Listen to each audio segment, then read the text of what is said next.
Shalom, shalom, frères et sœurs en Christ. Soyez les bienvenus dans notre émission Dis-nous Pasteur.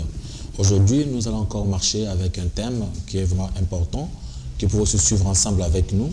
Je vous demanderai toujours d'avoir votre Bible à côté pendant que nous sommes en train de vous prêcher. Nous sommes en train de parler et vous aussi pouvez vérifier les Écritures comme les fidèles de Béret. Pourquoi je parle souvent des fidèles de Béret?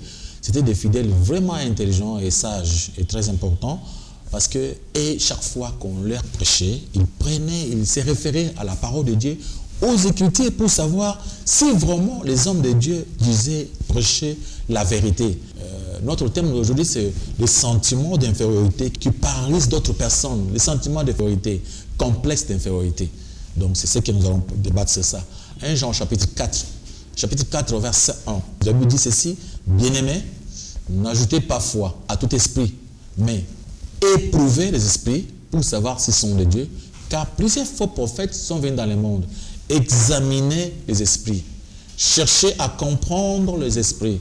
C'est-à-dire, ne restez pas dans l'ignorance, vérifiez, cherchez à connaître les choses. C'est ce que Salomon disait dans Proverbe chapitre 16, verset 20. Celui qui réfléchit sur les choses trouve le bonheur.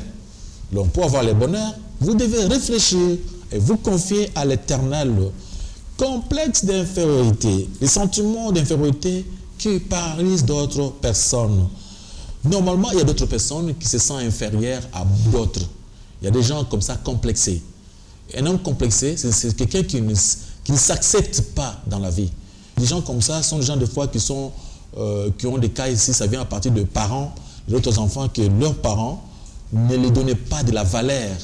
La façon dont ils étaient éduqués était vraiment très mal. On les prenait comme des choses. Mais un enfant pareil, il peut rester avec des pareils sentiments. Des pareils sentiments peuvent le pousser à la haine. Mais ça sera difficile pour lui de réussir dans la vie. Parce qu'il est en train de se chosifier. Dès qu'il est devant les autres, il se sent paralysé par la peur. Il se voit inutile. Il peut se considérer inutile, sans valeur dans la société. C'est pourquoi nous allons en parler. La Bible dit une chose qui est vraie. L'homme était créé à l'image de Dieu. L'homme est créé à l'image de Dieu, c'est-à-dire l'homme a de la valeur. Quand on est seulement homme, ça suffit. Parce que quand je suis homme, je suis créé à l'image de Dieu. Quelle que soit ma race, quel que soit ce que je dois être dans le monde, mais si je suis un homme, je suis créé à l'image de Dieu. C'est pourquoi Jésus-Christ est venu dans le monde. Il nous a prêché les deux grands commandements de Dieu. C'est d'abord d'aimer Dieu de toute son âme, de tout son cœur. Et après, le deuxième commandement était d'aimer son prochain comme soi-même. Comment aimer son prochain comme soi-même? C'est-à-dire, on ne peut pas aimer le prochain si on ne s'aime pas. Parce que quand Jésus-Christ disait, aimer ton prochain comme toi-même. C'est-à-dire, avant d'aimer mon prochain, je dois commencer par m'aimer moi-même. Si je ne m'aime pas, il me serait difficile d'aimer le prochain. Parce qu'il dit, aimer le prochain, aimer ton prochain comme toi-même. C'est-à-dire, il faut commencer par s'aimer. Il faut d'abord commencer par s'accepter dans la vie. Si vous n'acceptez pas votre figure, si vous n'acceptez pas votre race, si vous ne voulez pas accepter ce que vous êtes, là c'est compliqué. C'est très compliqué. Il faut s'accepter. Il faut d'abord commencer par se donner de la valeur. Et la valeur que vous allez vous donner sera acceptée par les autres. Si vous-même, vous ne vous acceptez pas, qui doit vous accepter? Si vous-même, vous ne voyez pas votre valeur, vous vous trouvez inutile, qui vous donnera de la valeur?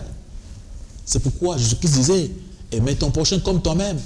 Donc si tu ne t'aimes pas, il te serait très difficile d'aimer les autres. Et tu dois avoir de la haine pour tout le monde. Tu dois avoir de la haine.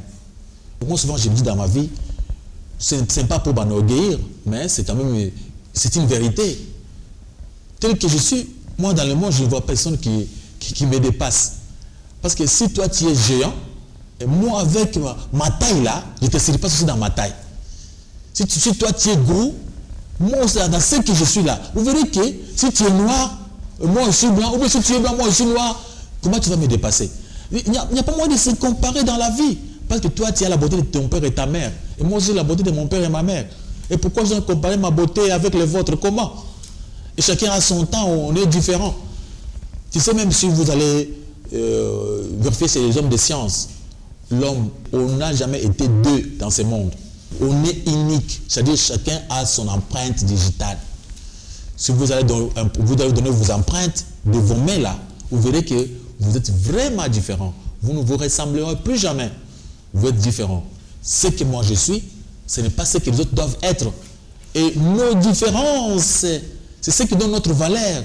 Quand on est différent, la différence donne la valeur. Parce que là où l'autre est limité, c'est là où l'autre est en train de commencer. Je donne un exemple. Je peux apprendre et devenir un grand médecin. Oui, je suis un médecin. Mais un jour, j'aurai besoin d'un mécanicien. Pourquoi? Parce que je ne saurai jamais réparer la voiture, bien que je suis médecin. Tu verras aussi que les mécaniciens aussi, un jour, il aura besoin d'un médecin. C'est-à-dire notre différence, c'est ce qui nous donne la valeur. Alors pourquoi être complexé? À cause des métiers? Non, je ne veux pas être complexé. Je dois être à l'aise dans ce que je fais. Et l'accepter, accepter mon métier avec joie. Les gens même de ce monde disent qu'il n'y a pas de son métier. Il n'y a que les autres gens. Alors c'est pourquoi, mon frère, ma soeur, c'est un bon moment. Genèse chapitre 11, verset 27 dit ceci. Dieu nous a créés à son image. Nous a créés à son image. Nous sommes créés, nous sommes des hommes créés à l'image de Dieu. Si Dieu nous a créés à son image, nous devons avoir de la fierté. Parce que nous sommes créés à l'image de Dieu. Nous sommes des petits dieux. Pourquoi se faire des soucis? Pourtant que nous sommes créés à son image. Alors mon frère doit prendre le verset de Samuel, chapitre 16, verset 7. Vous verrez que ce verset va nous dire comme des choses capitales qui vont nous pousser à comprendre que Dieu est unique. Notre valeur vient de Dieu. Notre valeur ne vient pas des hommes. J'ai dit 1 Samuel. Samuel, chapitre 16, verset 7. 1 Samuel, chapitre 16, verset 7. Vous aussi, chez vous à la maison, vous aussi pouvez prendre votre Bible. Hein? J'ai commencé à chercher ensemble avec nous. Parce qu'il ne faut pas seulement nous laisser seul lire la Bible. Peut-être on peut vous triquer. Alors si vous lisez ensemble avec nous, ça nous fera du bien. 1 Samuel chapitre 16, verset 7. Notre frère peut lire ça au nom de Jésus. Nous lisons au nom de Jésus-Christ. Et l'Éternel dit à Samuel, ne prends point garde à son apparence et à la hauteur de sa taille, car je l'ai rejeté. L'Éternel ne considère pas ce que l'homme considère. L'homme regarde à ce qui frappe les yeux, mais l'Éternel regarde au cœur. Vous avez entendu ensemble avec nous. Ici, le prophète, c'est le prophète Samuel qui est en train d'être parlé par l'Éternel. Il nous dit clairement, l'Éternel dit à Samuel, ne prends point garde à son apparence et à la hauteur de sa taille, car je l'ai rejeté. L'Éternel ne considère pas ce que l'homme considère.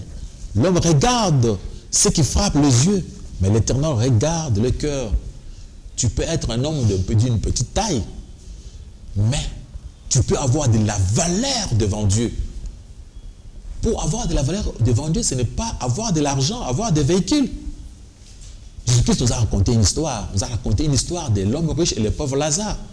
Vous savez que le pauvre Lazare était un homme inutile dans ce monde, qui mangeait que des choses inutiles, des bizarres, qui ne savait même pas par où dormir.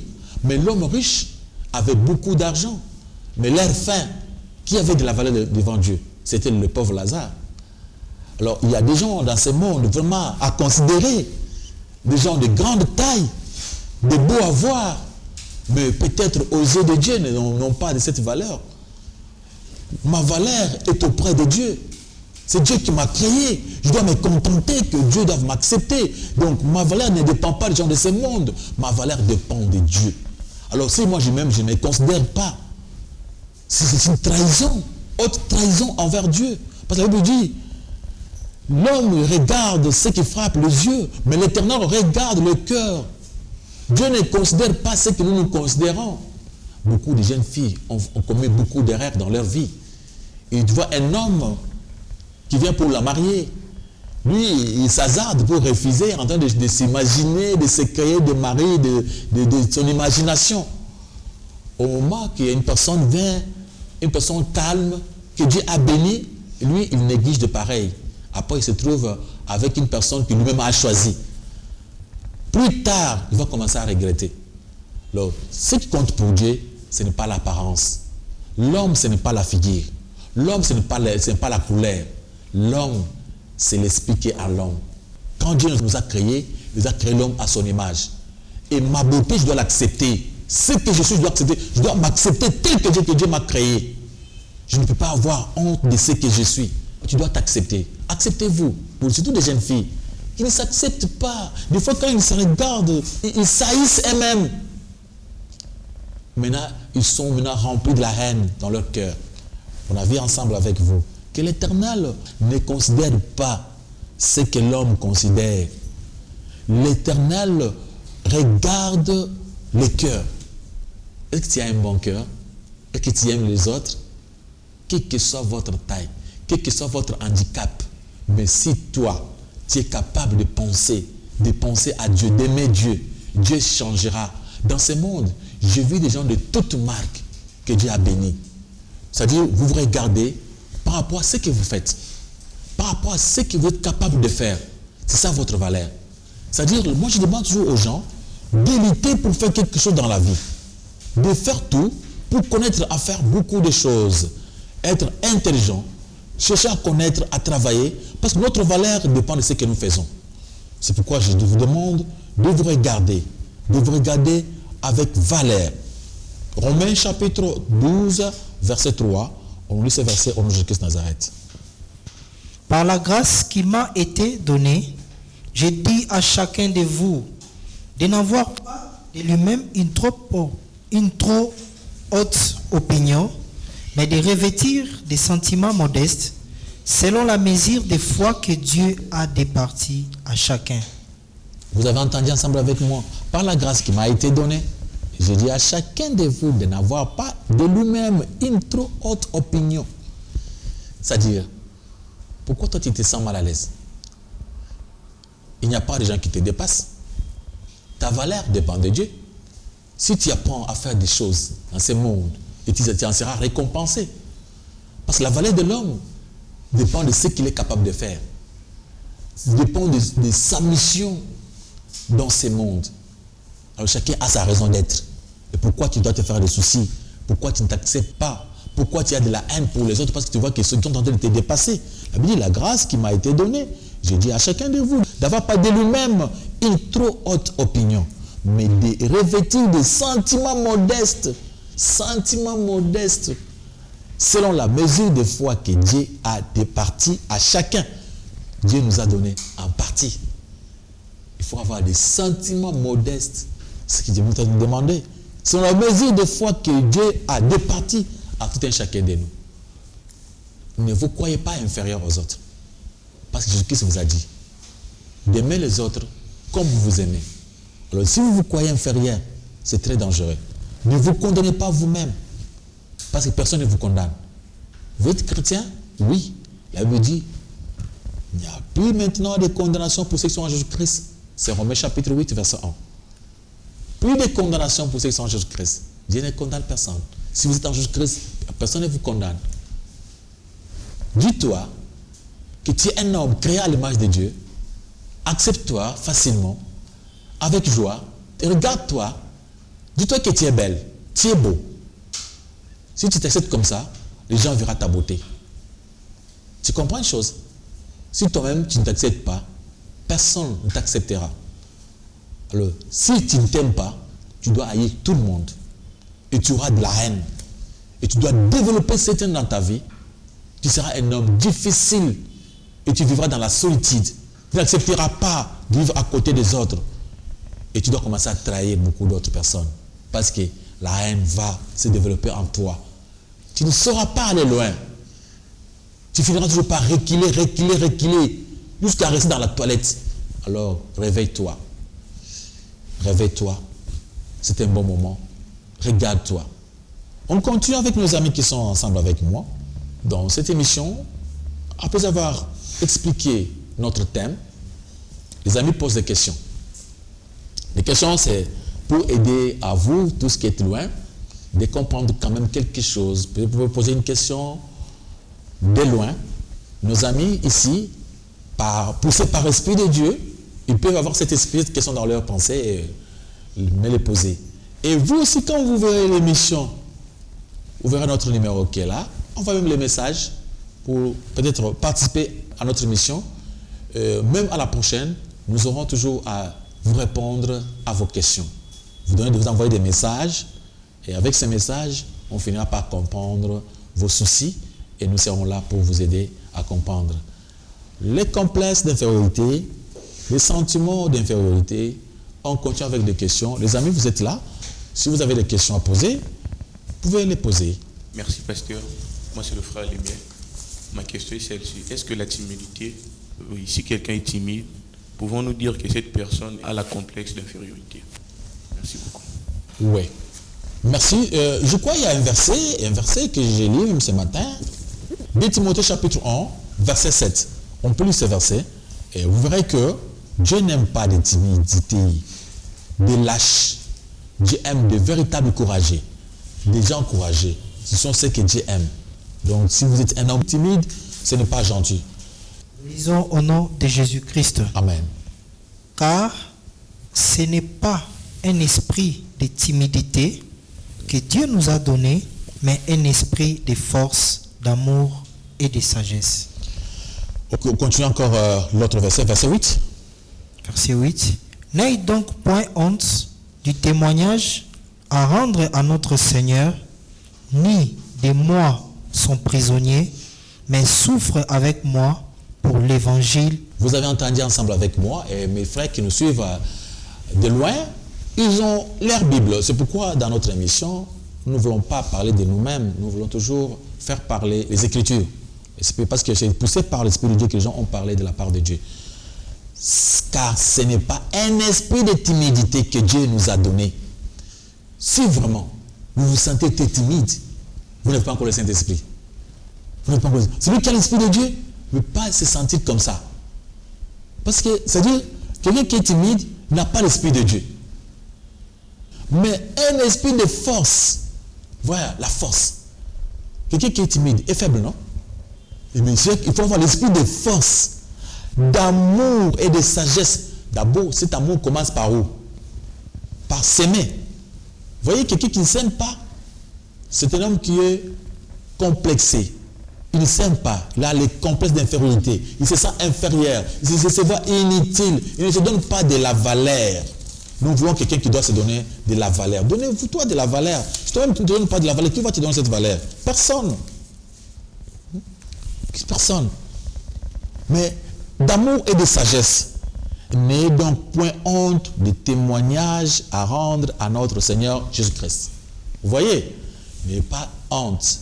Les gens timides sont des gens qui sont vraiment très honteux. Ils ne parviennent pas à se défendre bien devant les autres. Ils se voient inutiles. Devant les autres, ils tremblent. Ça, ce n'est pas l'Esprit de Dieu. Il faut avoir le courage de parler de Jésus-Christ. Des complexés aussi, les gens complexés, ce sont des gens très difficiles, ils ne peuvent pas parler de Jésus-Christ. Un homme complexé, il n'aime pas Jésus-Christ parce que lui, il ne s'accepte pas. Il se voit inutile. Alors pourtant que c'est Dieu qui l'avait créé.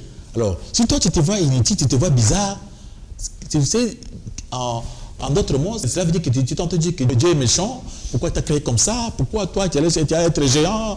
Pourquoi tu as cette taille-là? Donc comme ça, tu t'entends toujours d'envier les autres. Donc ce n'est pas bien. Il ne faut pas toujours envier les autres. Accepte-toi. Parce que Dieu a créé, il y a des serpents. Toi, tu n'es pas un serpent.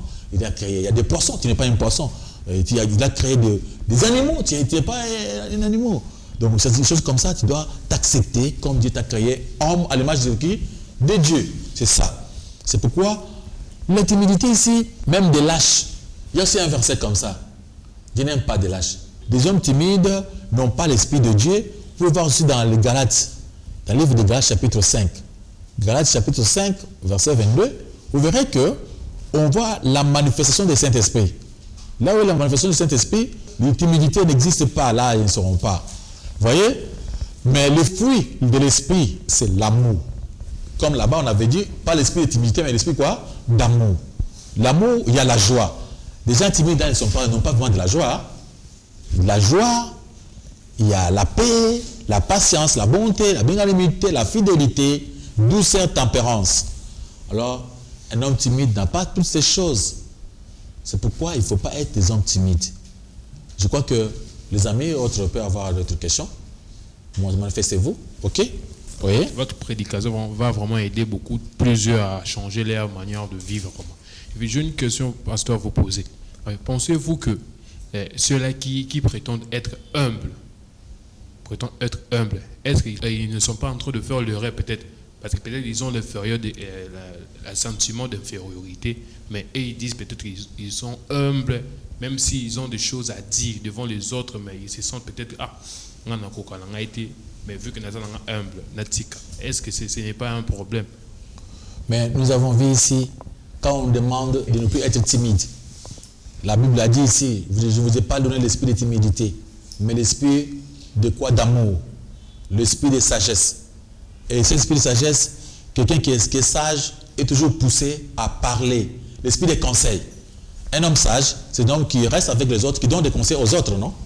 Et quand Salomon a beaucoup parlé, pourquoi? Parce qu'il était comme un homme sage. Maintenant, la sagesse d'aujourd'hui, c'est quoi? C'est de parler de Jésus-Christ. C'est que Dieu nous veut. Un homme sage, c'est l'homme qui craint l'Éternel. Quelle est la mission que Jésus-Christ nous a laissée? Aller partout, parler de moi. Alors, si vous ne voulez pas parler de Jésus-Christ, vous dites parce que vous êtes humble. Mais humble comment? Humble, c'est celui qui parle de Jésus-Christ, qui montre sa générosité, qui montre son amour. Est-ce qu'on peut voir l'amour? Non. Parce qu'on dit, nous avons l'esprit d'amour. Est-ce qu'on peut voir l'amour? On ne peut pas voir l'amour. On peut voir que quoi? Que les actes d'amour. Ce qui prouve qu'on s'aime, c'est pourquoi on est là. C'est pourquoi c'est pour que nous vivons la fraternité. Ce qui vous a poussé à être ensemble aujourd'hui. Si nous entendons qu'il y a un de nous qui est malade, et nous quittons pour aller le voir, cela prouve quoi? Notre amour envers lui.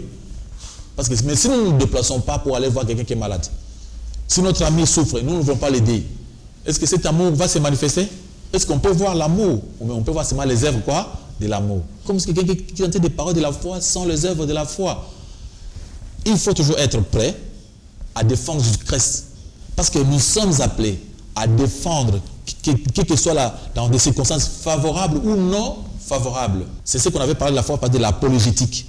L'apologétique, c'est le fait de défendre, de donner, c'est comme un avocat qui est en train de défendre son client devant le tribunal. Il donne toujours des raisons. Il a toujours des choses à dire. Donc tu ne peux pas manquer de choses à dire à propos de ton maître, ton Seigneur, ton Jésus. Vous vous retrouvez avec des amis. Ils sont en train de parler de football. Alors ils sont là. Toi tu es là, tu es en train de les écouter. Ils ont commencé leur débat de football. Tu étais toujours avec là. Ils ont terminé, ils ont pris 1 heure de ce débat. On recommence encore d'autres débats de musique mondaine. Tu es toujours là. On a terminé ce débat. Toi tu n'introduis pas ton débat de christianisme. Tu ne vois pas que tu es bizarre. Tu es bizarre, tu es timide. À ce moment-là, tu deviens inutile. Tu n'es pas humble. Tu es peureux. Tu es lâche. Mon ami peut lire ce verset. Vous voyez que Dieu n'aime pas des lâches. Des lâches n'aiment pas les hommes de cieux. On lit ce verset. Mais pour les lâches, les incrédules, les abominables, les meurtriers, les impudiques, les échanteurs, les idolâtres et tous les menteurs, leur part sera dans les temps ardents de feu et de soufre, ce qui est la seconde mort. Vous avez entendu ensemble avec moi. Il ne faut pas être lâche dans ce monde, il faut être courageux. Quelqu'un qui parle, qui défend Christ. Soyez courageux, parlez de Jésus-Christ partout, sinon vous irez en enfer. La Bible dit clairement, mais pour les lâches, les incrédules, les lâches ce sont les incrédules. Ils ne parlent pas de Jésus-Christ. Et puis ça veut dire quoi? Celui qui a honte de moi, moi aussi j'aurai honte de quoi? De lui. Il ne faut pas avoir honte de Jésus-Christ. Si vous êtes honté de parler de Jésus-Christ, vous dites non, je suis humble. Non, votre humble, vous pouvez le montrer. Si vous êtes humble, ça veut dire que vous parlez de Jésus-Christ dans le calme, avec douceur. Parce qu'on demande de défendre Christ avec douceur, pas avec méchanceté, hein? Pas avec querelle. Un enfant de Dieu ne doit pas commencer à faire des débats là où il y a de la querelle. Si vous trouvez des gens en train de chamailler pour des choses de Dieu, n'entrez pas. Si tu veux causer avec des gens qui font les débats chrétiens, il faut avoir des gens calmes, des gens qui peuvent écouter. D'abord, vous allez vous entendre avant de commencer votre débat. Vous ne pouvez pas faire un débat avec quelqu'un qui lui-même ne connaît même pas la Bible. Il n'a jamais lu la Bible. Pourquoi vous avez fait quel débat? Vous ne pouvez pas faire un débat avec quelqu'un qui vit dans une région où on ne lit pas la Bible. Donc, ils ont leur livre. Alors, lui, toi, tu vas commencer par, tu prends des versets, lui prend dans son livre là. Alors, est-ce que vous allez vous entendre? Non. D'abord, avant de commencer le débat, il faut commencer par les gens d'abord qui attendent Jésus-Christ, qui ont créé. même qui n'avait jamais entendu parler de Jésus-Christ, mais vous le parlez. S'il accepte, d'accord. S'il ne veut pas accepter, d'accord, vous n'allez pas le forcer. C'est le Saint-Esprit qui va l'aider à accepter. Mais pour les lâches, les incrédules, les abominables, tu vois, dans le rang où on met des lâches, les gens qui ne parlent pas de Dieu, les gens qui ne défendent pas Dieu souvent, sont d'abord des incrédules. Même si le même rang avec des incrédules, des abominables, des mépriers, des impudiques, des enchanteurs, des idolâtres. Vous savez, les idolâtres, non? Ce sont des gens qui aiment respecter des choses de ce monde à la place de qui? De Dieu. Les gens qui se mettent à genoux devant les hommes, devant les idoles. Ce sont des gens-là, même si dans les églises de lâches, il y a des fois des pasteurs qui prêchent des gens. Il fait tous ces gens-là des lâches. Ils viennent se lâches. Lui, quand il se met debout, il dit, allez, mettez-vous à genoux. Tout le monde se met à genoux. Ce sont des lâches. Dieu n'aime pas des lâches. Ce sont des idolâtres. Ils se disent, mais comme lui, le pasteur a dit qu'on se met à genoux, mais si moi je ne me mets pas à genoux, il va se fâcher contre moi. On va voir un lâche. Tu vois? Idolâtre. Et même des gens comme ça. Ils savent, la Bible dit, tout genou fléchi que devant qui? Jésus-Christ. Mais lui, il est devant un homme. Il dit, mais si je refuse, mes parents sont là, ils vont dire, mais comment toi tu as refusé de te mettre à genoux devant notre prêtre, notre pasteur? Tu vois, ça c'est être lâche. Il faut se mettre carrément, moi je ne mets pas chez nous. On dit, toi maintenant, nous, on est des enfants de Dieu. Tu sais, le courageux comme qui? C'était Mardoché. Vous savez ce qu'il avait fait? Il était là, un premier ministre est venu devant lui. Tous les lâches bougent. Était à genoux. Le monsieur est resté debout. Hein? Le monsieur est resté debout.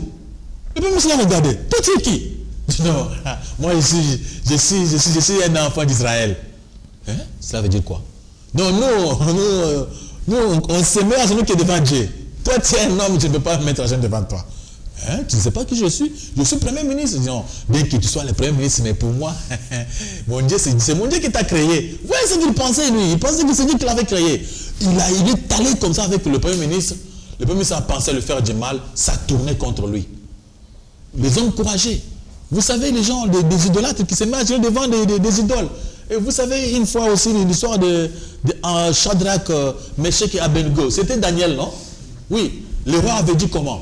On doit demander à tout le monde de faire quoi? De se mettre à genoux devant quoi? Une idole. Et ils se sont dit, non, on ne se mettra pas à genoux devant une idole. C'est quelque chose que vous avez, quelque chose que vous avez même fabriqué. Nous, on ne va pas se mettre à genoux.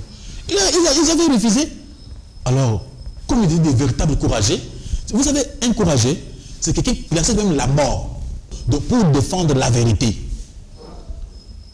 Quelqu'un qui a peur de la mort pour défendre la vérité n'est pas courageux. Alors, les deux messieurs ont dit, nous, on ne va pas nous mettre à genoux devant ces choses. C'était Shadrach, Meshach et Abednego. Après, on les a arrêtés. On les a même dans le fait. Dieu a montré sa puissance. Mais tout le monde a compris qu'il y a un seul Dieu dans ce monde. Il faut être courageux. Défends Christ avec courage. Défends ta foi. Défends ce que vous connaissez. Vous connaissez Dieu. Vous connaissez le Dieu d'amour. Vous vous mettez devant les gens qui prient des idoles, ils vous calment. Toi, calme-toi. Nous, ces idoles ici, ce n'est pas des idoles. Mais c'est quoi? Non, tu vois, moi, quand je mets les genoux devant cette idole, pour moi, je ne vois pas les idoles. Moi, je vois Jésus. Mais tu vois quoi? Qu'est-ce qui est devant toi, mon frère? C'est une idole. L'œuvre de l'homme. C'est pourquoi il ne faut pas être de lâche. Dieu a besoin de courageux. Vous avez posé une question vraiment capitale. Vous savez, une fois en Israël, quand Claude s'était pointé devant les enfants d'Israël, il était géant et costaud. Et les autres se méprisaient. Ils se regardaient, ils se prenaient comme de quoi? Les sauterelles. Par rapport à qui? À Goliath. Dès qu'il regarde Goliath comme ça, non. C'était l'intention qui était arrivée en nombre 14. Quand les autres étaient allés inspecter la ville de quoi? De Canaan. Ils se disaient comment? Nous, des vantés, nous appartenons comme des sauterelles. C'était ça. C'est ce que les autres avaient vu ces jours-là. Mais le petit garçon n'était même pas géant. Quand il a vu, il a comparé la longueur, la largeur de Goliath par rapport à qui? À Dieu. Vous allez comparer tous les pommes que vous avez par rapport à votre Dieu. Vous dites non, d'abord, tout ça, par rapport à mon Dieu, c'est mon Dieu qui est au-dessus de toutes ces choses. Si mon Dieu veut me protéger, on ne me fera absolument rien. Alors vous prenez la décision. C'est ça les gens que Dieu cherche. David, quand il est venu, il a méprisé quoi? Il a méprisé Goliath. Il n'a pas vu sa longueur et sa largeur. Il a dit, non, c'est un homme. C'est Dieu qui l'a créé. Si moi je suis avec Dieu, il va tomber. Et c'est arrivé comme ça. C'était arrivé. Il y a encore une question à poser. Merci beaucoup, Pasteur Richard Kamou, pour la parole. Moi, je voulais poser la question par rapport à nos frères et sœurs qui sont nés albinos, handicapés. Bon, il y en a même d'autres dans une circonstance d'accident ou soit quelque chose qui lui est arrivé dans la vie. Nos frères là, apparemment même dans la société, se sentent inférieurs. Même quand il s'agit d'un problème à résoudre dans l'ensemble, vous sentez quelqu'un se retirer, c'est voir qu'il n'est pas, donc lui il est anormal, quoi.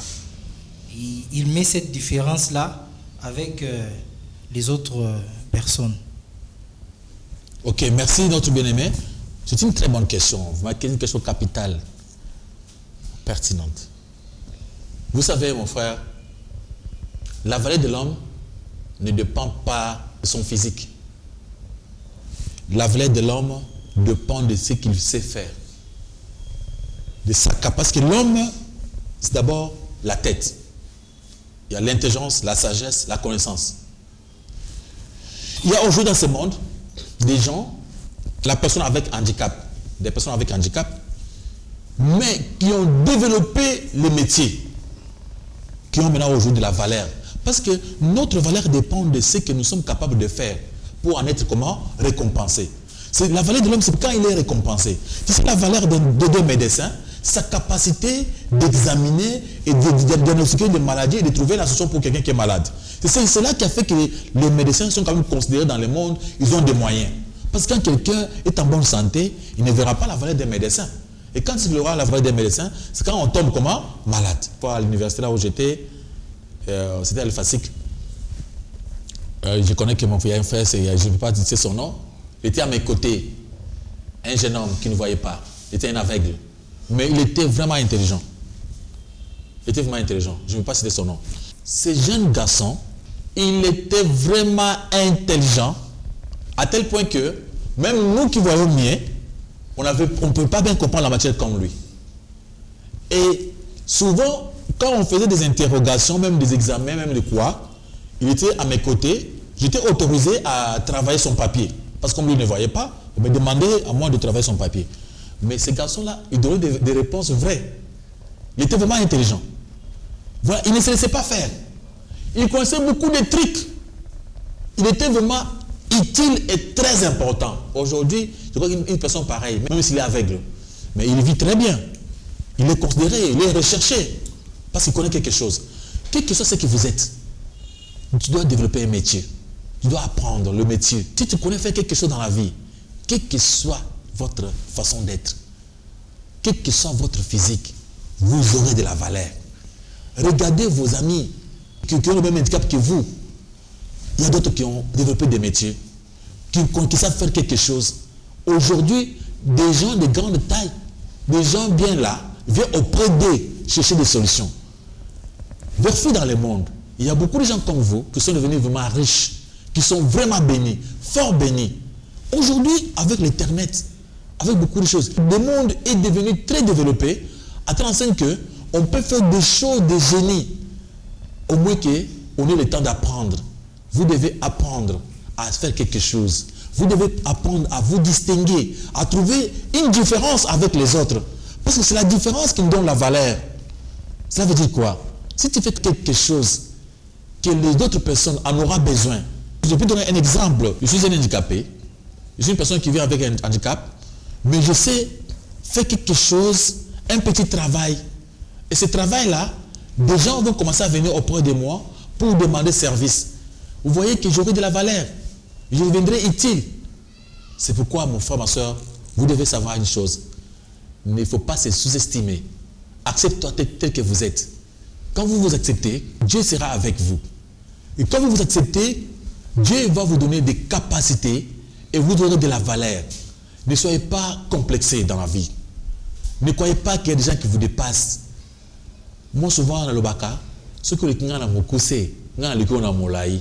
Ce que les gens ont molai, les gens ont mokuse. olinga te olinga na moyindo nga leko na pembe olinga na pembe nga leko na moyindo soki yo bite nga aza monene nga pe aza moke leko na moke na ngai yo moko kozala jamais moke monene molai te yo ozaka na eloko moko nga pe azaka na moko olinga ndenge nini ozaka oyo ozaka na nga pe aza na yango kozala complexé te. Il y a même des gens qui sont complexés à cause de leur tribu. Il a peur qu'on parle de sa tribu. Non, c'est Dieu qui m'a donné ma tribu. C'est Dieu qui m'a donné ça, mon frère. Il y a des gens complexés à cause de leurs parents. Il est là, son père arrive, sa mère arrive.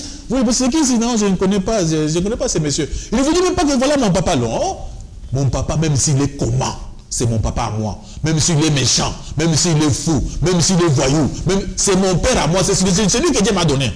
Comment je vais te démontrer aux gens mon père? C'est mon père, c'est ça mon père.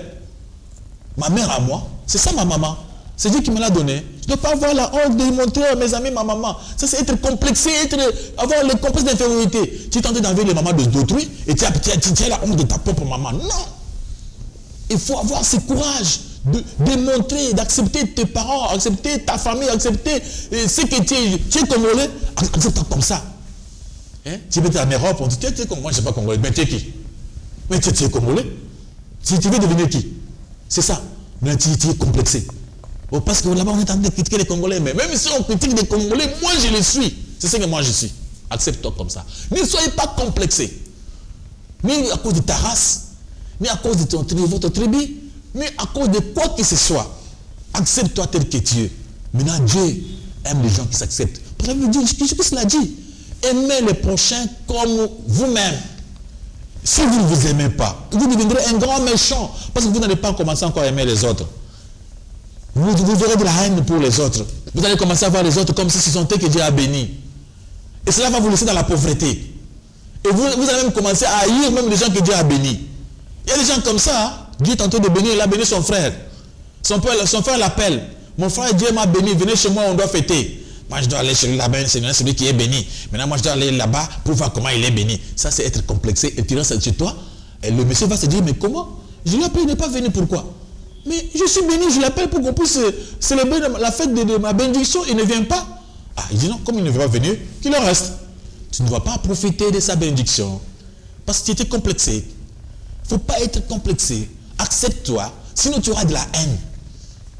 Si tu es complexé, tu n'auras pas encore à aimer les autres. Alors tu ne dois pas être complexé. Et dis courage en toi mon frère et ma soeur. Et le courage. Ne sois pas timide.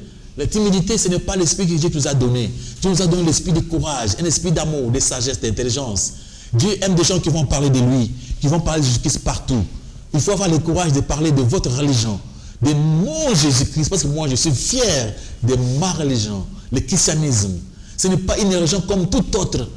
Parce que dans notre religion, on raconte une personne. J'ai raconté une personne qui s'appelle Jésus-Christ.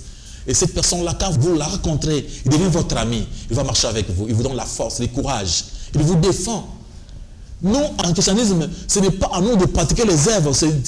Il y a un Dieu qui a déjà fait tout. Il a déjà pratiqué toutes choses pour nous. Maintenant, nous acceptons seulement ce qu'il a déjà fait. Il dit, venez à moi. Acceptez seulement ce que j'ai déjà fait pour vous. Parce que la bénédiction pour nous, c'est déjà fait. Alors, ayez du courage. Moi, j'ai l'audace de parler de mon Dieu, de mon Seigneur, de mon roi. Parce que il est capable de tout. Aujourd'hui, dans le monde entier, tout le monde parle de Jésus-Christ. Pourquoi pas? Soyez bénis, mes frères et sœurs. Soyez bénis, soyez protégés. Là où vous êtes, partout, aux États-Unis, en Europe, en Afrique du Sud, nos amis, partout en Afrique, vous êtes. Que Dieu soit avec vous. Que Dieu vous protège. Regardez-vous, acceptez-vous avec joie.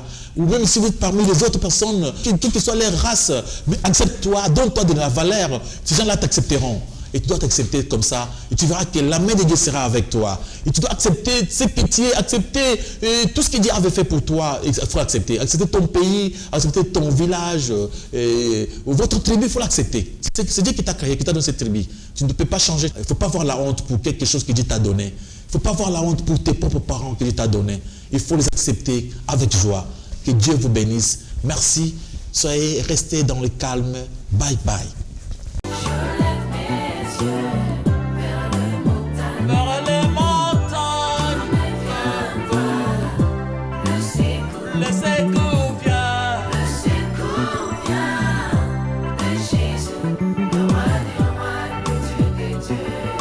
Jésus, tu es Seigneur.